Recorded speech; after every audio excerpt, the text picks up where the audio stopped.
Hello, my name is Megan and I'm very happy to welcome you all to the second of Yorkshire Sculpture International's series of international artist talks with Laure Prouvost. I'm a white woman with short brown hair, wearing a red paisley shirt and sitting in my home office. Yorkshire Sculpture International is a partnership project between four galleries: the Henry Moore Institute, Leeds Art Gallery, the Hepworth Wakefield and Yorkshire Sculpture Park. In summer 2019, we launched our first festival, showing 18 international artists across these galleries and outside in the city centres of Leeds and Wakefield, with an extensive engagement programme reaching over 47,000 participants. Since January, we have been in a research and development period considering how we build a meaningful international festival for the future. This talk is an important moment in this thinking, an opportunity to work closely with an international artist who we believe is extending how sculpture is understood within contemporary practice, and to inspire us all to consider sculpture from a new perspective. We are thrilled to welcome Turner Prize winner Laure Prouvost to do just this. Some of you may have encountered her work at Leeds Art Gallery as part of British Art Show 8, where she exhibited 3 of her interruptions, sound and light pieces that turn on and off at intervals, humorously giving voice to a range of objects, including a hard drive, a fan, and a croissant. She has also generously took part in the Hepworth Wakefield's School Prints project, creating a limited edition print for schools in Wakefield. Further afield, you may know Laure's work, Deep Sea Blue Surrounding You, presented in the French Pavilion at the Venice Biennale last year, an immersive experience charting a fictional journey from France to Venice, told through film, resin, clay, glass, plants, water vapour and performance. In today's talk, Laure will focus on a number of recent projects to explore her multi-sensory approach to installation and how these function as living works with sculptural elements. She invites you to take some time to de-learn and relearn with her by exploring her exhibition at Lisson Gallery, London, which opened last week and runs until the 7th of November. I will shortly be handing over to Laure before rejoining at the end to ask the audience questions we have collated in advance of today. So thank you to all of those who've sent these in. Finally, before we get started, I'd like to take a moment to thank our funders and partners, Arts Council England, Wakefield Council and Leeds 2023, for their continued support and for enabling this talk to happen today. I'm now going to pass over to Laure to start the talk. Hello. Thank you very much for this invitation. It's wonderful to be here with you. I'm in the Croatian desert and I'm very pleased to be able, through pixels, to share ideas, discussions. And I'm a white woman eaten by pixels from the background. I've got short hair, yellow jumper, and I'm about to talk about the practice I've been making in the past couple of years, actually. So I would like to take you deep in these pixels, desert pixels that we are living at the moment. How can we touch each other? How can we melt into each other through images, through the idea of as this talk is going to be especially focusing on this idea of sculpture, where sculpture starts, where sculpture stops for me, and what's the limitation or the complexity of it. For me, can a film become a sculpture, 3D sculpture? Can a video, can an installation becomes a living space, is a living sculpture, more than an installation for me? So in the past, I've been assisting the artist John Lieumeconu, which was a very strong influence to me, who has this house in London called Flat Time House. And it had a very strong impact on me, where he called his house as a living sculpture, really, with the facade being the face, the body event inside of the house, which was more like the kitchen, the bathroom, and then you had the mind, which were the result of the work happened almost. It was the mind was expressing itself, and there was the brain where the computer was working. And here we in the computer, we in the brain, we're trying to figure out things. And I'd like to share with you some ideas. And then there was in his house, there's the hands where you make things as well. So this has been important for me, I think, in terms of my practice, how especially how the audience experience the work. You know, how do we, what the work does? Is it does the work is purely an object in space, or does it respond to a situation, or can it take you into a desert pixel just from a um, just from a computer? Can we can I bring you along, and can you feel the sand here, the dust, the heat, you know? And I like that. It, for me, it's as sculptural, as filmic, as it's living. Can the image translate smell, sensation, physicality, and at the same time, as we can see, the image is being eaten by technology, or all this kind of, can we lose ourselves in the computer technology, you know, like, can the technology kind of sort of swallow us? Can this be a feeling? Can this be a smell? Can this be a texture? Can it have a weight, you know? So all this has been a thinking process. And I've been working. I'm going to talk to you for the next 40 minutes about two main projects. One is called Dit Learn, which was a piece I made. I started a few years ago, which DIT Learn, Learn. So, and in French, Dit Learn, Dit means to say, and learn, of course, to learn. Dit Learn, and but as you pronounce it in English, is unlearning. So do you learn by saying, and at the same time, can you unlearn? And it's a kind of play on words. And I did that piece when my young son was very small, and he would go on a bicycle, and he's like, "Mama, mama, cake, cake," because he speaks Flemish. Cake, so cake doesn't mean a cake to eat, but it means look. So cake, cake, mama, a tree, a tree. Like, okay, it's a tree, yeah. Cake, cake, a road, cake, cake, an apple. And this idea of meanings to things, the object have sense, and that's beginning of language and sharing, putting words to things and putting meanings to things. And I started making that piece called a video piece, Dit Learn, where how if some of the objects start having a second meaning, or complex unlearning what we know. Like, could we unlearn what can a bread not be bread but means work? Could, when every time you see a bread, could you start talking with object? By you start presenting object, you start to use a language which is not just through words, which happens anyway. But there's this idea of game and learning and unlearning, and looking at everything with a kind of distance to the meanings we've put from the beginning. And that's been in my practice for a long time, in terms of first being an immigrant, an outsider into a country which had a different culture, new culture, being misunderstanding things, miscommunicating, and but also the poetry that comes out of it, the moments we lose each other, but then new words appear, new vision appears, and that's been a mistranslating. There's a piece I did called What, where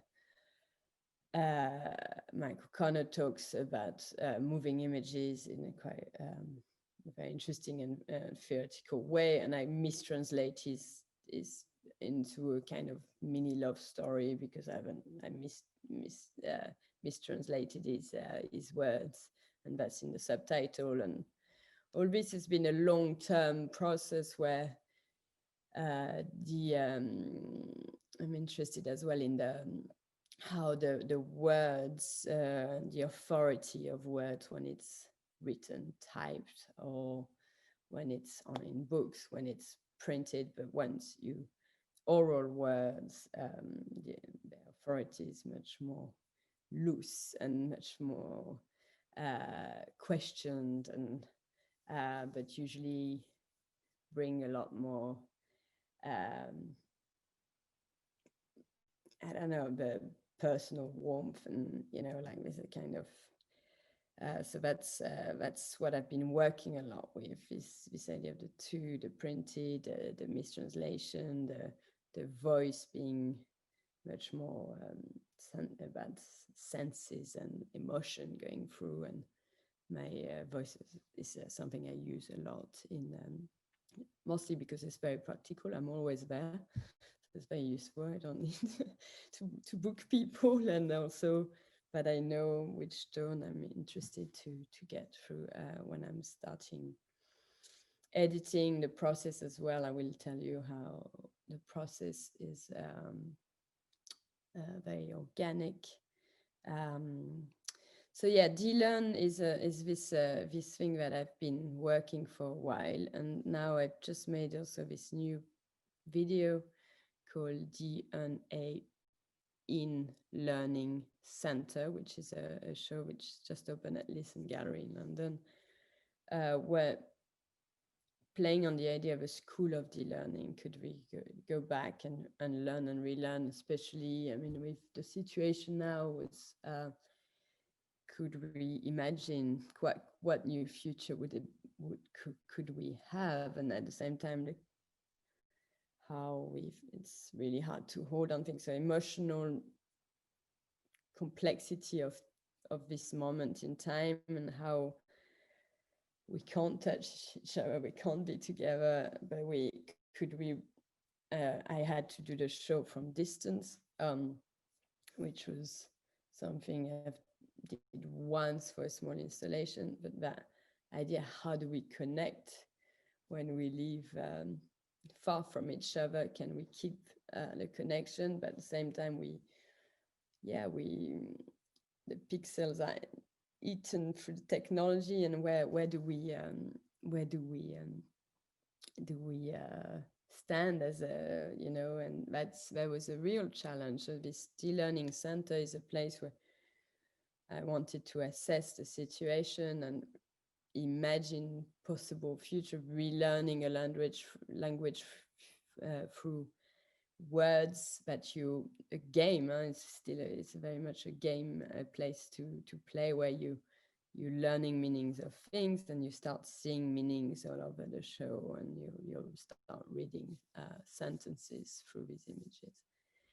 So what I thought I'll show you first is a small excerpts of the video, which is so I can see myself. And I'm gonna play the beginning of this video, which is actually a very long piece of 23 minutes,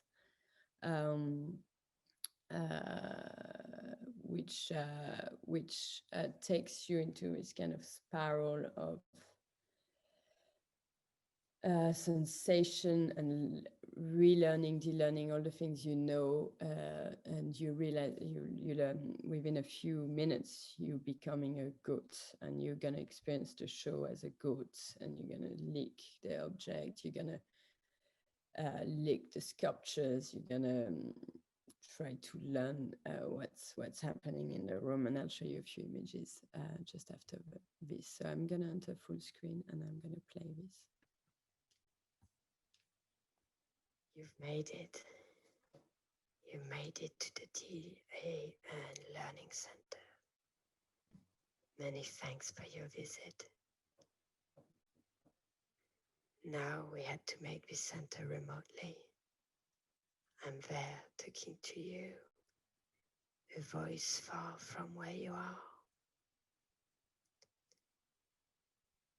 We use pixels to try to touch you, pixel to place the objects.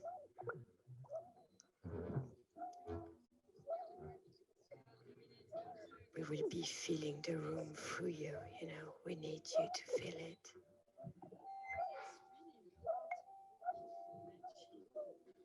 Here we will ask you to feel the rooms first. Be the work, be us, as we are confined behind frontiers. We need you to feel us, to be the work. We know you know your room very well now, and you've slowed down like a snail.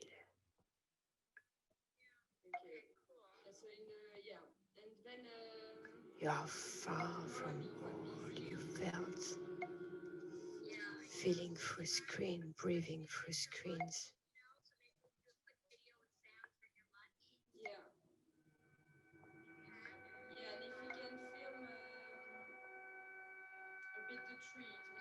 A bit more to the right, maybe. You're directing pixels a bit more to the left. Your movement is our movements.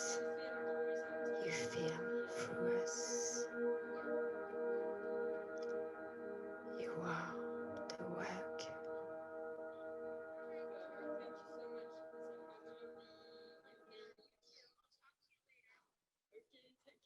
And there we are, starting.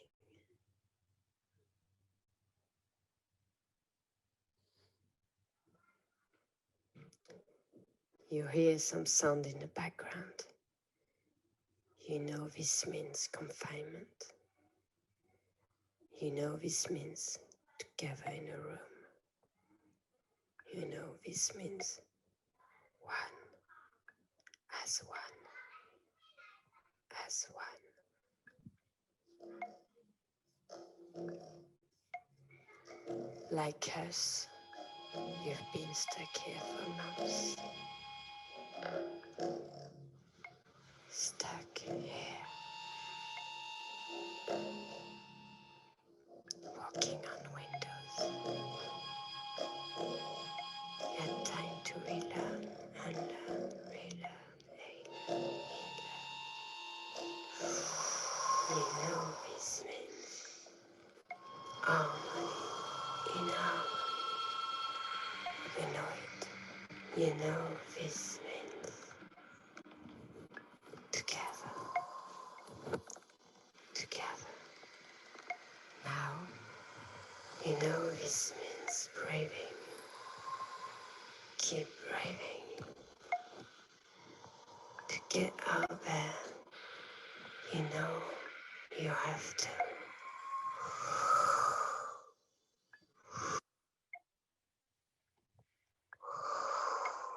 This means sound. You know. Now, when you see this, you know this means free space, common space. You know this means as one. You know this means vitamins. This means melting. You know that. You've seen that before. You know this means help. You know this means love. Love. This means work. You know this means angry. You're angry. This means excited. You know that. So excited. This means you're late. This means your father's here. You forgot your toothbrush. This means they're waiting for you. You know that. This means you should go left. Be left. This means happy. You know that. And you know this means jump in the car. Go this direction. This means your mother.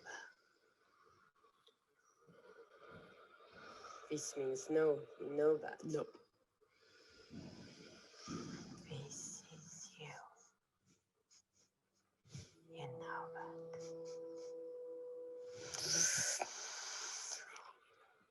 You, and you.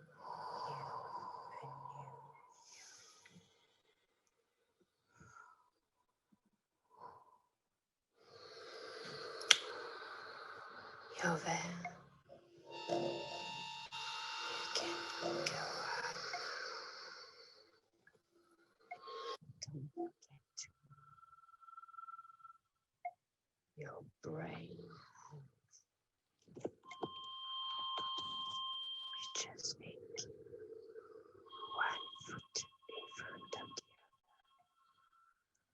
next second. Stay calm for so long.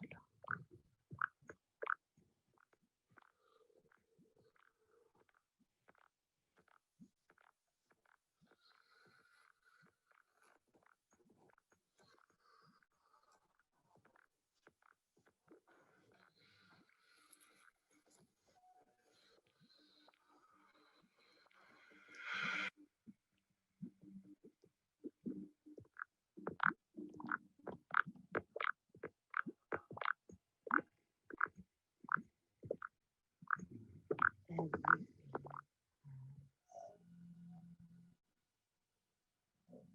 slow down. You think, am I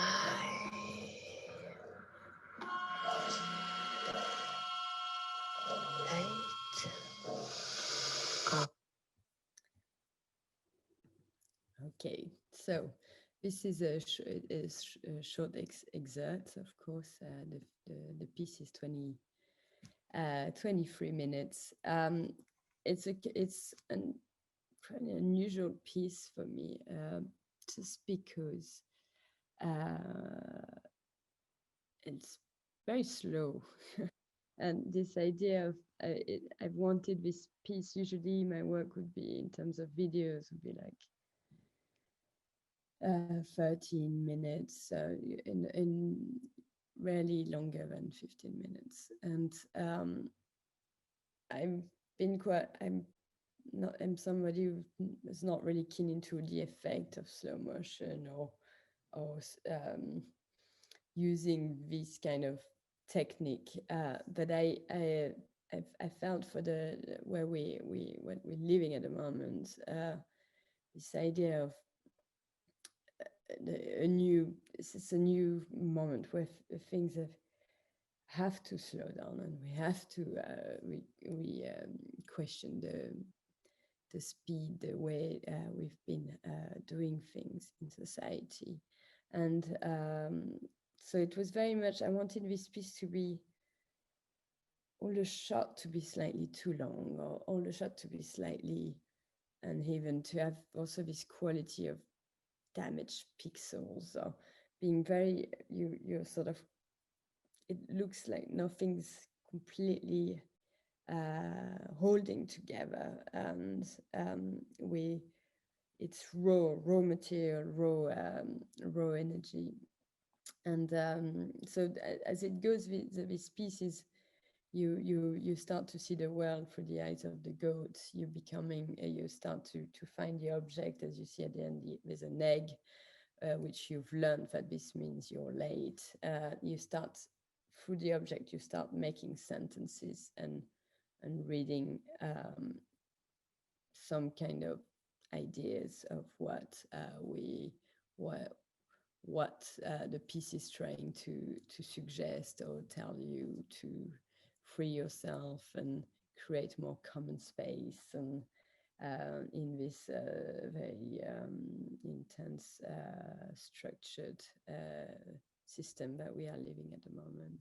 So so I invite you, of course, to see the piece at Lisson and to experience it.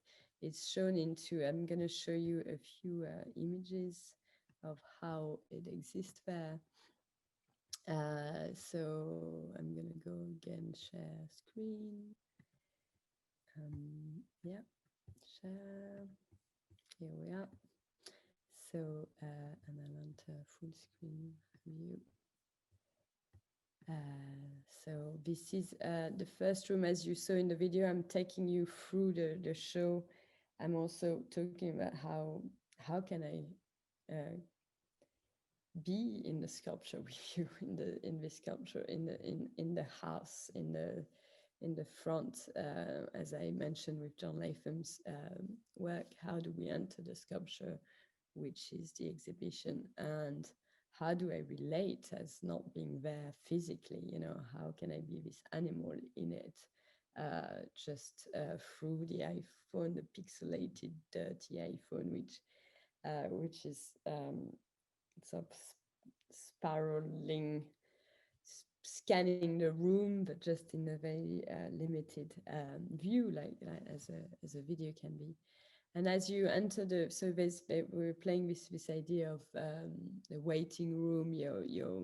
It's a school where we need to a lot of protocols. You need to clean your hands. You have to wear a mask. You have to give your name. You have to queue. Even if you're one person, you zigzag as a snail into the space you're gonna experience. And then in the first room, you enter this room where there's a DMX light, which is what you mentioned when I worked for the British Art Show, working on DMX. There's a control of light touching the object, and here we painted a lexicon that we're exhibiting in the space.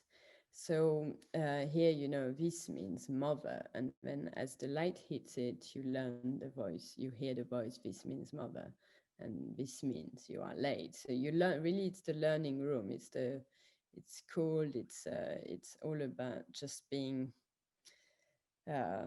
it's a moment where you really have to sit and focus of the meanings of his object. Here is where you sit. We ask you to sit there, so the voice of the light tells you that. And here you enter the second room, which, as you walk through, that's the goods, where the goods live. I mean, a goat was meant to be there for the opening, but and also I would have quite liked to have a goat constantly, but it was quite difficult to organize this now. So we've got a hybrid tree which I found in the desert, in the Croatian desert, and I wanted to exhibit it there, as it kind of grew elements of this new language, this new words, new worlds. And let me see if I have a few more. Yeah, so here you'll see its boobs start growing under its stomach. We've got a cigarette. It's smoking a cigarette, which means left. There's a branch with a clementine, which means love. There's a branch with the fish, which means we're here together. The fish is together. So the words, every time you see the fish in the film, you know it means we're together in the same thing. The light bulb is home, we're home. The goat is here, you are here. In the space, you can lick the tree. You can. There's a fried egg, so you're late, but we cooked the egg just falling from a bird. And so this tree is something. It's the room. It's much more the living room for me, the living space where the sculptures, the object, the tree are becoming one another. It's the hybrid room. It's a place where you can drink water falling from the teapots, which has kind of melted hose that is through the world which we are living, where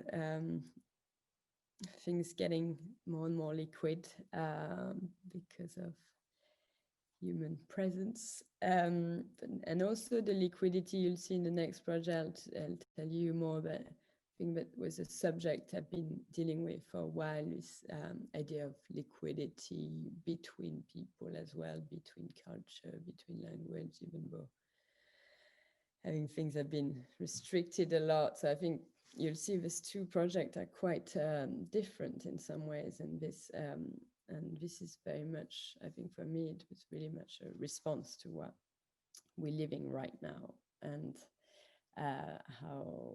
how can we deal with this situation. So that's an hybrid branch. For me, it's as much a film as a sculpture, as a DMX. They all belong to each other. I filmed that piece in the film, so you start as the piece belongs to the video belongs to this piece, the DMX.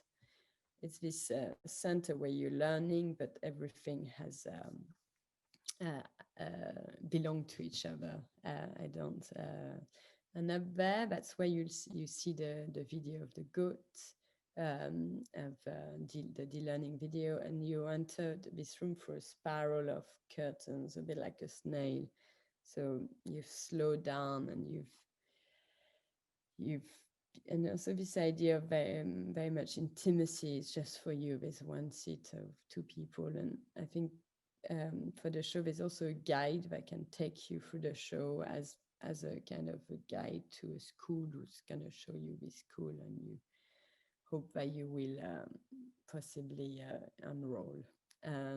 So here it's this room where you're, say, one or two person at a time, and you're spiraling inside to watch this video, where I talk as much about this idea of distance, pixels, breaking, communication, and how we do it as we do it now. How can we keep this communication going? And I think actually it's a very interesting time to think how without movement, physical movement, can we physically be there for each other, at least in a mental way. So this is and there's also a small door where you reach the light, and you will be able, as you've learned the language, to read this sentence: when the love was swallowed, love, Clementine, we knew we had to use the common space and go this direction to Dit Learn. So it's the final little point to sort of a sentence that sort of brings everything together. In the tree as well. Here, I'll go back. I've worked with a few, a writer called Dodi Banami, Paul Burke, and myself, and there's these stories which have been marked and that the trees sort of grew this narration himself, and taken this new language itself. So this hybrid human physical body is trying to learn our language, or this new language. So this is what I've been working very recently, and I would like to, where we're back here, I stop sharing, and I'm back here from the desert. And I'd like to show you just a little bit the beginning of Dit Learning, which was the piece I showed at Walkout Center. I created the first part, so for me this is second chapter of this and Dit Learning. At the walk, I'll show you a few share screens. And we share. Have you got it? Yeah. View and full screen. So this was Dit Learn at Workout Center in Minneapolis, and maybe I'll show you as well the beginning of that video to show you how where it came from, where this new piece is coming from, and also different kind of installation for the same. It's in the practice I don't see this is a piece that was made then and this is a piece that was made then, and they don't belong. Everything is grow from one another. I might start from the clementine into the next piece, or just a chair, and each time this is it evolves, and I could almost I'm really interested in showing the same. I use the same shot and give different meanings this time, or the same chair but then shown differently. Or as you see, there's already some hybrid branches here as well. The tables are growing femininity, and I'm going through it in a quite random, but this is inside. This is the waiting room that we had in Minneapolis. I'm going through quite fast because I want to show you first. This is it. So you come in, and this long corridor gets you into the waiting room. And there's a mirror that we play, so it's reflecting, and I wanted to really play with outdoor and indoor because you've got a very large window there. So you're still in an outdoor space, unfinished space with the raw material here, and outside so that you have a reflection of the two tables, one inside, one outside, like less of a limitation. And here, this is from inside the room, the video room where you watch the film. Here's the waiting room. So it's another kind, how do I translate? Kind of the same. It's not a de-learning center here, but it's the waiting room to de-learn. It's not educational yet, but you have an entrance into the film, into the installation, and so this was there's again DMX on different part of the lights on different part of object, and meanings on the object as the light would touch them. So this was the installation at a workout center, which was a couple of years ago, and I might show you a little excerpts, a little part of the film as well. So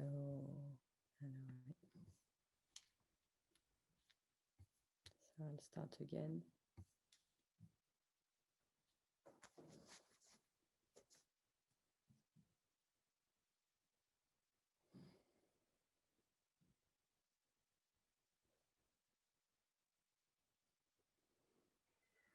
We know that in part one we pushed you out of the room. We're sorry about that. Thanks for coming back. Please take a seat here in front of us here. We've been waiting for you. We're so happy you're here today. Take a seat here on the bench there in front of us. If you are comfortable, we'll start now. Let's go now. Let's start. You ready? Part 2.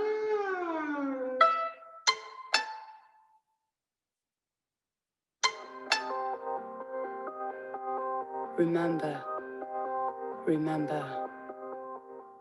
this image means no. This image means yes. This object means remember. This object means green. This means I'm excited. This means happy. This means help. This means you are getting closer. This means they are waiting for you. Remember, this means left. This image means they are angry. This shoe means.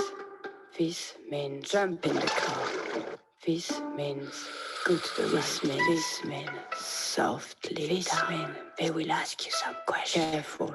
Don't get stuck. This means go this direction. Remember, this means you are late. This means work. This means press the button. This means when they're not looking, deeper inside. Don't worry, we are checking on you. Okay, now you're ready. They ask you to join them. Part 2. You have to. Yeah. Remember.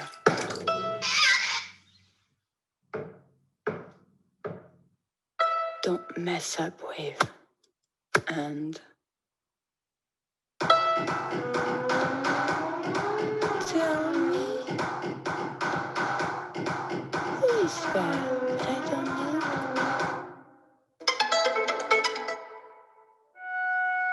Don't forget. So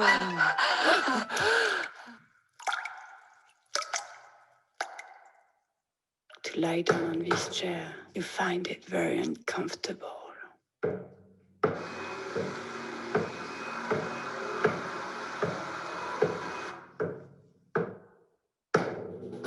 He should have not helped you. To take care of the global warming, she was asked to fill the room herself. Slow down.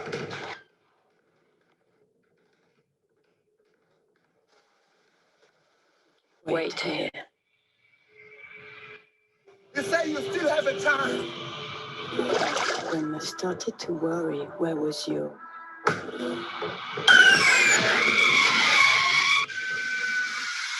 It's completely crazy. You are going around the world in less than 12 hours. You think of what it would have been just a century ago. How Granddad would have never seen anything like this.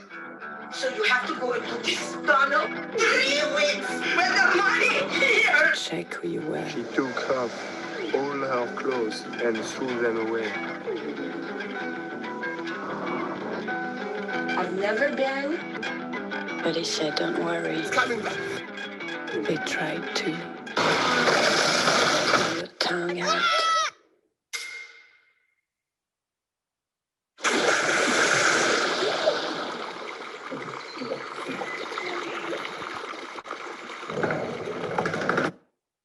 Okay, I'll stop here. Another 4 minutes.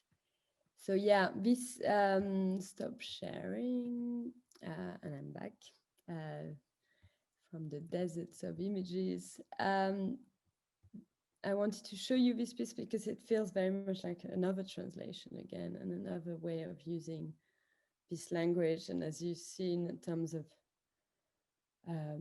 much fast edit and being very taking you along into a ride, like off we go into a trip together, and we're gonna use this language we just learned. So yeah, this was 2 chapters I really was keen to discuss and to talk about, just especially that I just have been working on this work, but also also about the fact that we have to do a talk in this manner where I'm not there with you.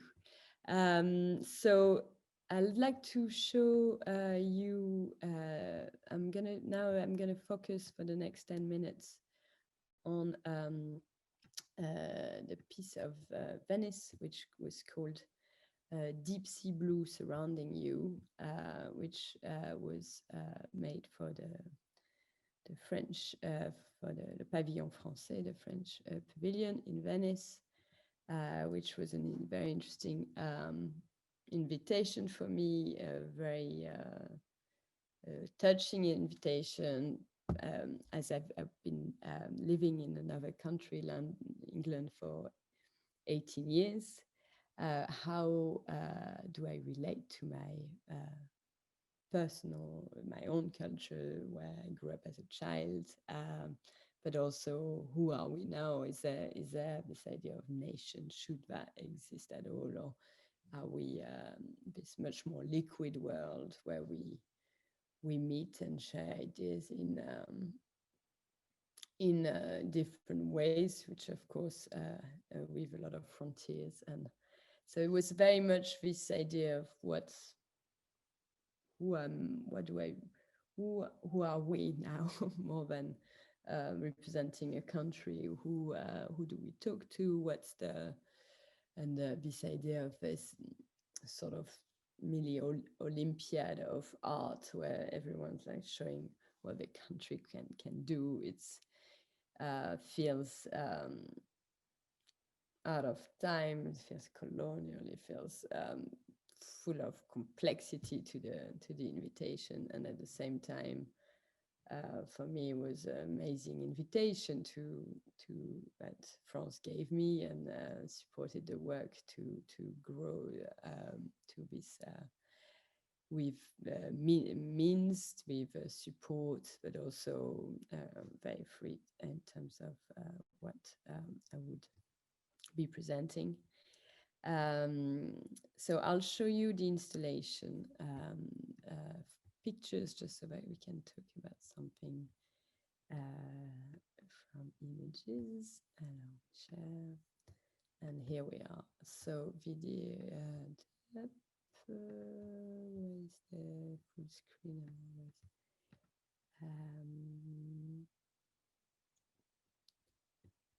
Where's the full screen? I'm a bit confused.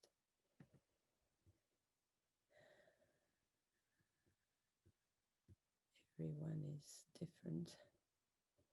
I just had it before, but anyway.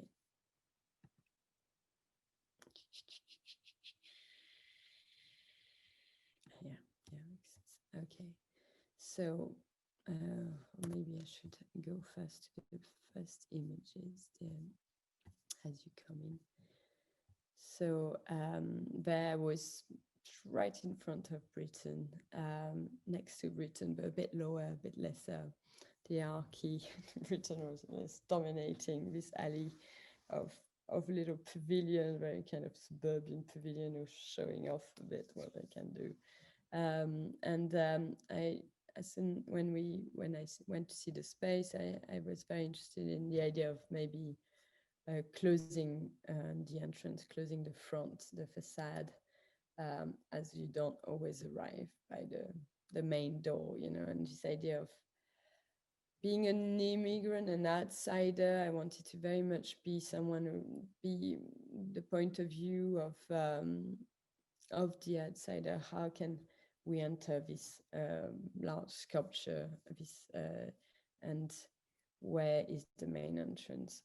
So we suggested people to go through the side, through the trees, and some of the characters, the people that we met along this long journey were present as performers, but also just purely as people. So you may see one of the character you'll see later into the video, which is inside a pavilion, smoking a cigarette, or starting dancing, or playing the flute in the trees. So there was like, we met quite a few people on the way. So this was very much a road trip to subconscious, a road trip to an arrival to an exhibition which we were going to give, and what do we exhibit. So yeah, this we enter through the side. That was the beginning, and you get into the basement, and here you see a tunnel that we started digging to try to connect with Britain, and to try to stay connected, because that was the moment where Brexit happened, and we thought we have to dig different tunnels to really stay connected and share things.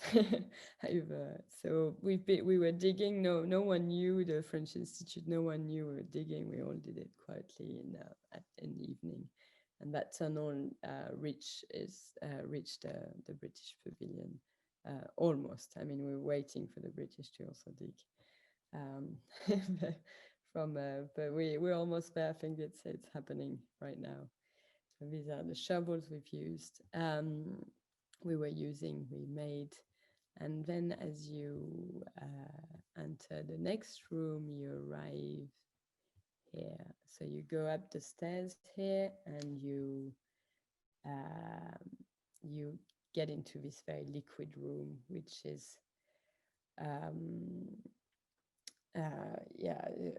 we were talking about hard liquidity, how things get stuck, but this is kind of, we are moving, we are sharing ideas, at the same time things fossilize, especially like now with fossilize, we can't move.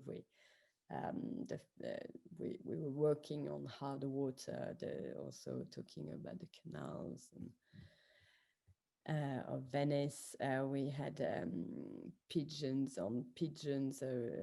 This is a dove lying on a pigeon. But we met a magician that would get his pigeon to fall asleep on the object. And after here we have the octopus, which the center part of the project was this octopus taking us along, and the way even the whole pavilion was for me a large octopus, where we were in the water here, in kind of the rubbish as well of the gathering of what we've been dropping together with some natural elements, entering like here on the side here, this is doors of curtains that you have like 20 curtains, so you don't know when it stops, and you push your way in and you enter the body of the octopus. So the octopus was the core of the piece of the sculpture, where the film was inside this core room, like it swallowed all many stories, many elements, sculptural elements, and the trip. So the idea when I started this project was that we were doing a road trip, and we were tentacles touching the world, feeling the world, interacting, holding things, letting things go. And what's fascinating, there's so many things fascinating about octopus, but it's the fact that they have so it's immediate. The brain is everywhere. There's not a central system, but the brain is in all the tentacles. So you feel as you think, you touch as you touch, you think as you everything is one. So that was the idea very much. We would become this kind of feeling tentacles, atoms who travel around, who meet people, who interact with the world. So that's then symbolically the building was becoming this octopus as well. So yeah, touching, feeling, and being what's also interesting is the octopus has no memory once it dies through giving birth to the eggs. It's protecting the eggs, and then it will die. How it can't pass everything it's learned, even though it's super smart, it forgets its past. So it was also about immediacy and kind of being really in the moment, and maybe not remember what happened, where we are. So here, ideally, you would go deeper to the back of this building. So that's how you would know how you would enter the space. And then you'll have the front, the main room, which is here. So you enter through the curtains, and you get through this. There's a whole sequence filmed at Facteur Cheval, which is this place in the south of France, which a postman built just from stone that he collected from his trip. So all this became like, here you're in the body, and this is where I would show the video, the film that we did in a few months, traveling from Paris to the north of France, where I grew up. This idea in the north of France was very industrial. Has strong history to this also dirt and mud and industrial part, where we end up in a cafe where there's suddenly tables start floating, birds come out of paintings, and So all these elements, and then we gallop all the way to the Factor Cheval, where I wanted to talk about something much more, the pureness of wanting to produce, create, invent. That this man had this vision of creating his palace just with the stone he collected. And so that was very much a moment around creating art. And then we arrive in Marseille, where it's very much a physical place in terms of the beauty of the sea, of the rocks, and the connection with Northern Africa, and was history of migration the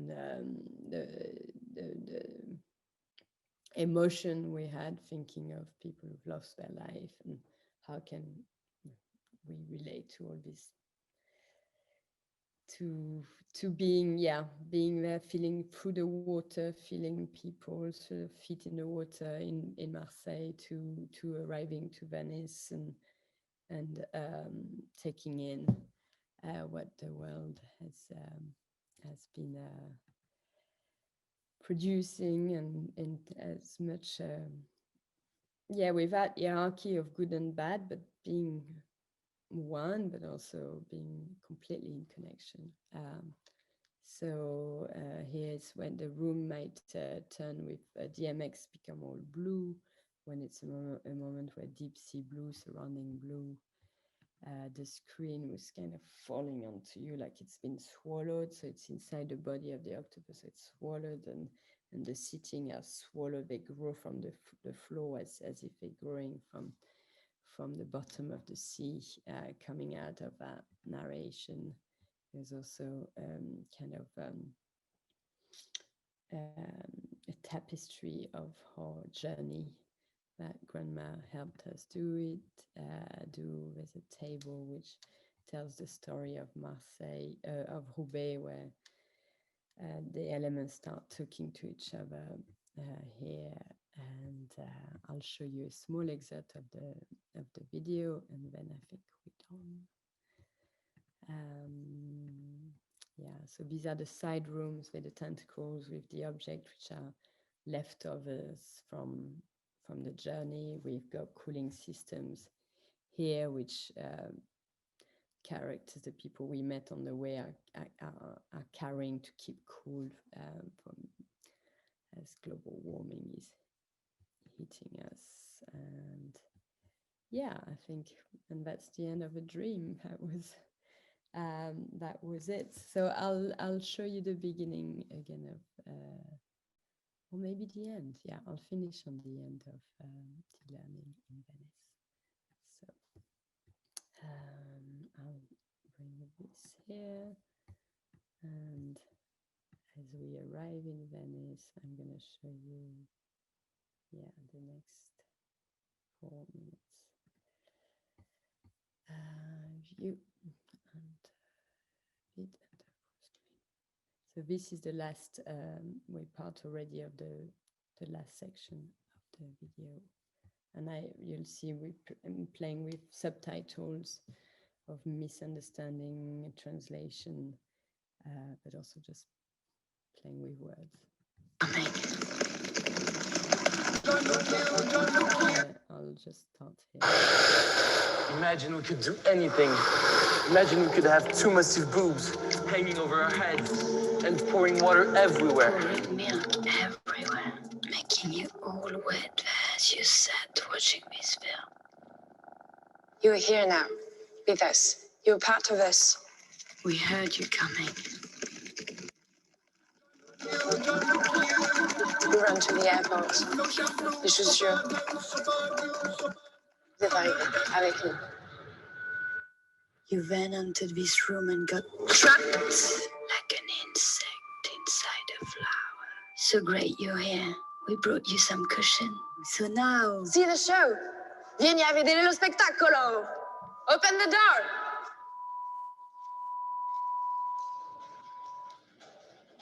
I lost myself on a cold, damp night. Found myself in that misty light. Was was hypnotized by a strange delight. Certainly Nassimon. Under a lilac tree, I made wine from that lilac tree. Put my heart in its recipe. It may see what I want to see, be what I want to be. When I think more than I want to think, do things I never should do. I drink much more than I ought to drink, because it brings me back you.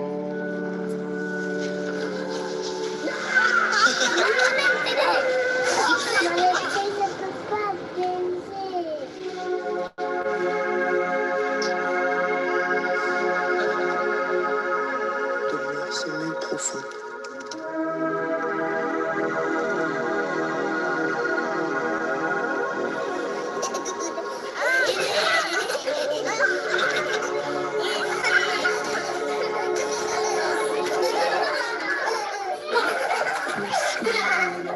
Jasmine and orange trees, and here's succulents right in our eyes.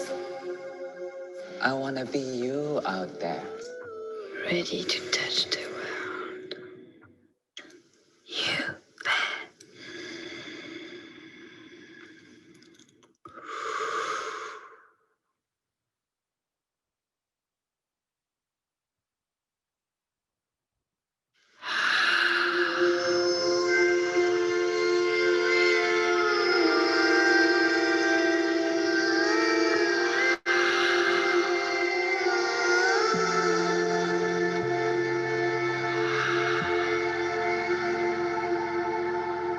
You are flying above it all. We are like birds who belong to no nations now.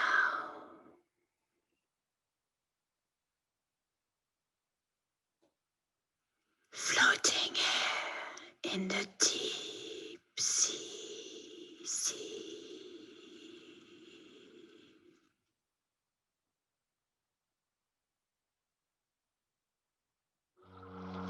I will draw you to the deep, where you never dream to sleep. My heart in the blue, my arms wet with glue. I am me. You are you. You are me. From the depths of my heart to the depths of the sea. From high in the clouds to my brain set free. From the tips of your toes to the tips of your nose.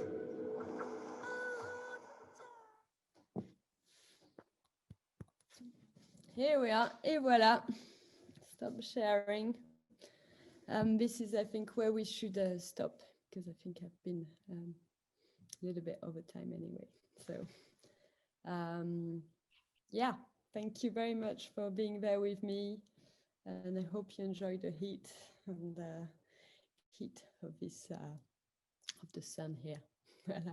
And yeah, I think we have a couple of questions. Maybe we go through together, Megan. Is that right? Yeah, thank you so much. My head is spinning with so much, and yeah, just I think I'll dive straight into the question, because I've got one that refers, I think, specifically to the work you were just talking about at Venice, and a bit more broadly as well. And someone's really interested in this character of the octopus in your work. Mm-hmm. And they just wonder, how did you start working with the octopus as a protagonist? And do you kind of identify with any other creatures? Mm-hmm. Yeah, I mean, as I mentioned, this I think first, how did I start? I think that's the beginning. I think that came from actually quite some time ago. I worked on a piece called The Wanderer, which was a piece which Rory Macbeth, a good friend of mine and wonderful artist, took Kafka novel and translated from German to English, but without dictionary and without understanding German. So how he started guessing the words and write this new book, this new story. The main character was Gregor. So once you know that, you kind of guess which book it came from. And I asked him, could I work from his take, from his book, and mistranslated his book again. So into a video, which would also reinterpret very loosely the words, this very James Joyce text that came alive. I mean, the sentences were completely amazing. Citizens of God, men are truly stuck. The character kept saying, my language escaped through a trapdoor, or this kind of amazing sentences that came out of this mistranslation.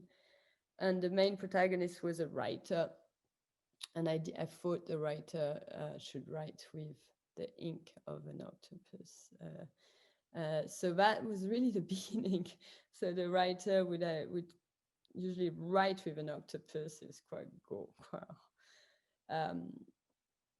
visceral, and so his whole text is with this the ink of the octopus, and that's something that keep coming back. I've just made a show a couple of months ago in Lisbon, and Kunsthal Lisbon, where it's again the octopus from Venice, who's the smoking mother. She's exhausted. She's just lying on the sofa.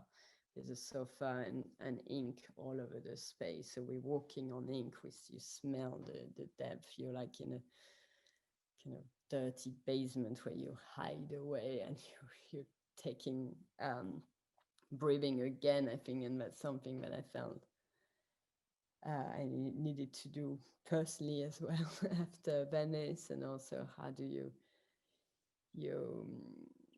yeah, so the octopus has so many elements that keeps coming in the work, having the idea of that brain, this immediacy, the touch, it's completely fascinating, and it's endangered as well. So how can we bring more consciousness in humans to also care for these animals, but also relate? Could we become closer, in terms of, we have this brain with very rational systems that humans create, but can we be more immediate and really in the moment, and having being touching without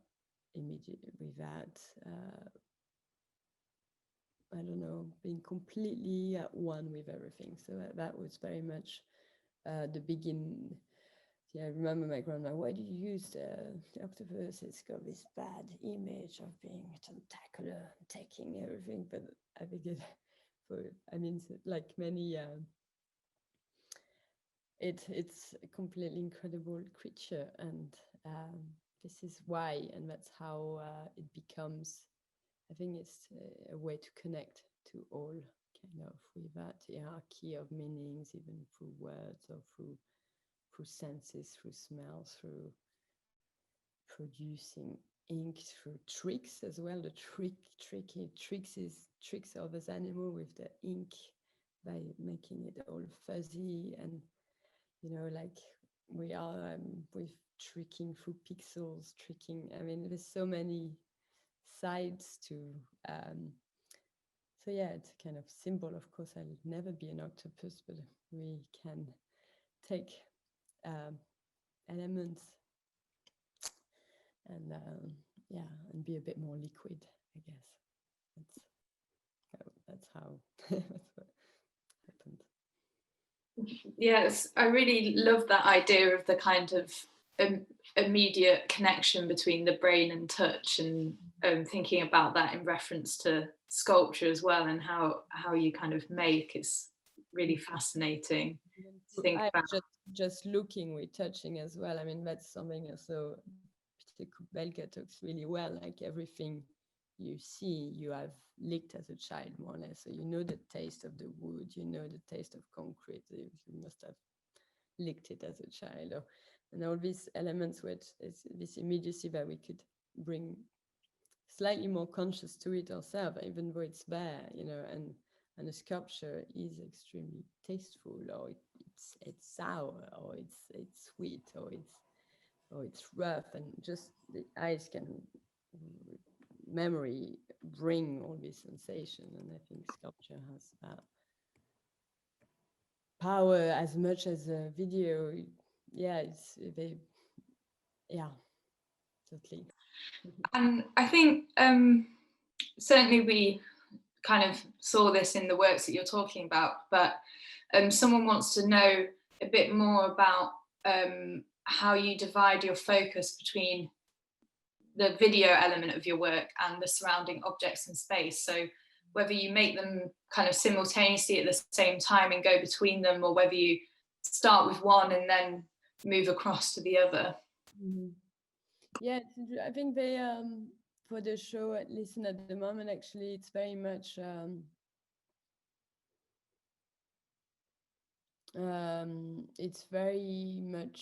it all grows together. You know, the video I've just finished the evening before the opening, and it grows from one another. The sculpture enters the film, the film enters the sculpture, and it's but I would say still that the video is where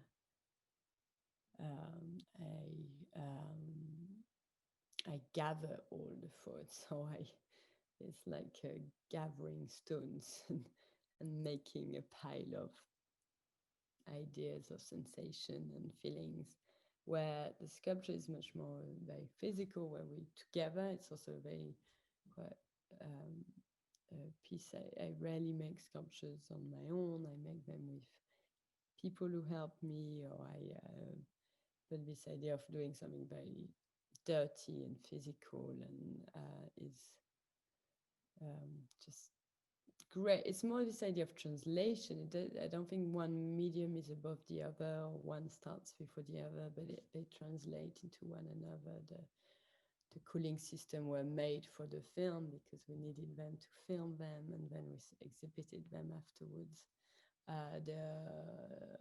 And just made a very large gate called Let's Start Again, very feminine gate where what's the next stage, how we're going to start again with our society. And that was a huge kind of concrete sculpture in the direction of the Factor Cheval, gathering elements and being together into making. And that's something I made with a dear friend of mine in Paris. And so they just sometimes they just happen as single piece as well. And for me, they tell as much narrative as a 5-minute video or not. But this all, they feed each other. It's really this idea of translation. A poem, I like to make a performance piece or a sculptural piece or a video piece. There's no order of when one comes first, but how they say something different by being physically different. So that's something that I love working on and questioning, and I love that you feel something very different if you watch pixels, or if you sit on a sculpture and you sit on the object, and if you watch the video sitting on those seats in Venice, which you've recognized from that section around the Factor Cheval, you are the protagonist. You become the seat, you become the film, you become part of the journey. So all this, it all kind of one yeah, it's a different way of making for sure. But it belongs, yeah.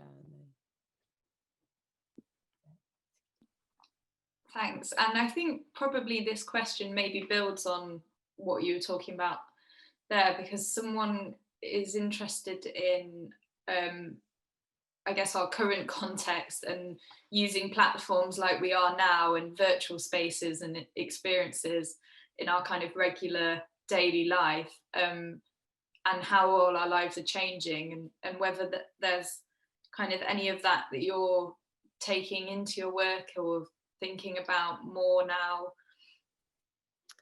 Yeah, I mean, by the piece Lisson, and it's all about that. I think it's and I think in terms the practice is very immediate. My practice in some ways is very respond to a feeling, or respond to a situation, or respond to relearning and learning, respond to situation of suffocation or missing people, missing physicality, or how can we respond and try to share these things and in this way connect and become together and be together by responding to situations which are hard or good or bad or dirty or smelly, but how can through, and a lot about being I think I was thinking being vulnerable is very important, I think, to the work as well. With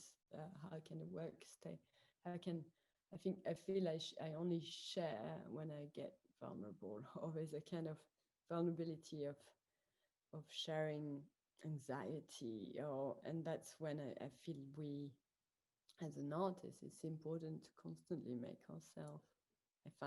myself vulnerable into territory I might not know so well, but also talk about these uncertainties, so yeah, this is something that's, and now it's definitely the piece with Derry and a learning center was very much about how can we still share with the distance without holding, and especially how can I embody the space or understand the movement of our body in a shell that is a gallery space. So, and that was really a huge struggle when you're still your pixel stocking and you're trying to feel a space just through images, and that's alienating, and but also can I use it in a way that we brings connection and play with the situation. But I hope it won't be for too long, because then I want to be with you guys at some point. So here we are.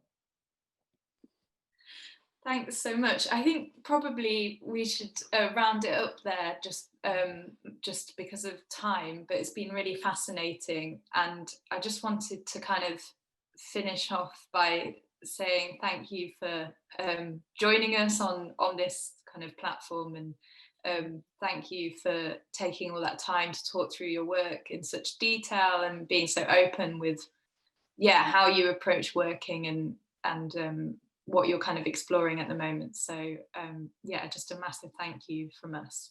Thank you so much for the invitation, and it's lovely to be here together, just as a little fish. We are together. I'm gonna swim off now and hope to see you soon. Bye bye.